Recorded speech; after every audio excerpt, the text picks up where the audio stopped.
Hi, welcome back to Making Team Projects Work. I'm Lauren Vicker here once again with Tim Franz, and today we're going to talk about a topic that is near and dear to Tim's heart, or that makes him absolutely crazy. That topic is brainstorming. So, Tim, people have some different ideas about what brainstorming is. Why don't you start out by defining brainstorming for us? Well, people use the term wrong.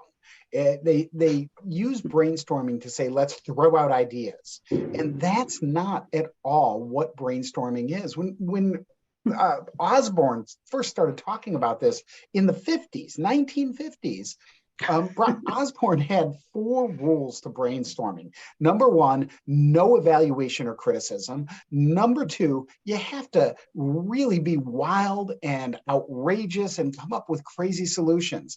And number 3 is the goal is quantity, not quality, it's quantity. According to Osborne, the idea is that if you get a lot of quantity, there will be some quality built in there. And number 4 is the idea that people should be building on what others say. So you say something crazy, I have a crazy thought, and somebody, a third person, even puts them together and comes up with something that might be a really good creative solution.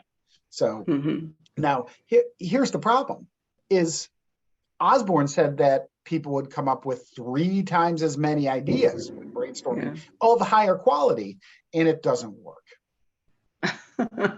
It doesn't work. Yeah. So why doesn't it work? 2 reasons it doesn't work. Number 1, and I know we've all experienced this, when you're in a group and somebody's talking, you wait. You have to wait your turn.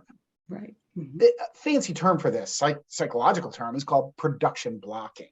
I'm blocked from producing. But the idea is I have to wait. And how many times has this happened to you, Lauren, where all of a sudden you say, oh, I had an idea, but I can't remember it. That's production blocking. Exactly. And the second reason is this fear of evaluation. We're always afraid that no matter the Osborne rule, no evaluation, it's hard for people to withhold that judgment. Very hard for people to withhold that judgment. Well, we've tried that before. That's a crazy idea, Lauren. But it's a good crazy idea. But once you put that evaluation out there, especially the quieter people, they're the ones who aren't going to speak up. Yeah.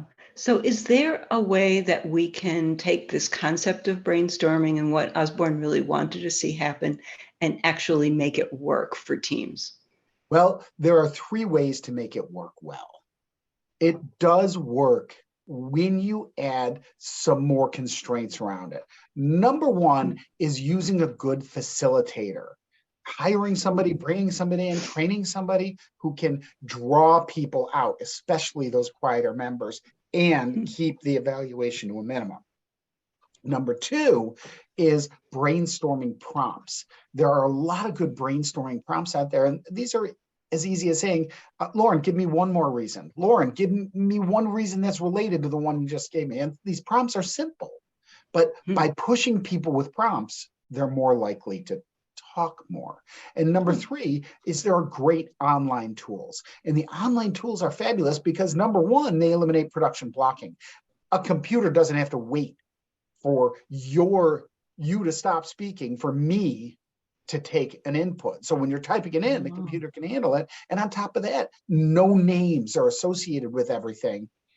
So evaluation apprehension is reduced. So there are ways to make it good. We can make brainstorming better, and it can be more successful.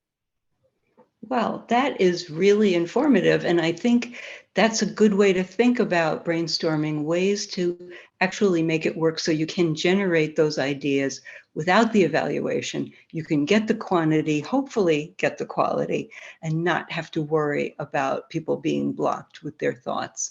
So that's really great. Thanks so much for joining us today, Tim. Thanks, Lauren.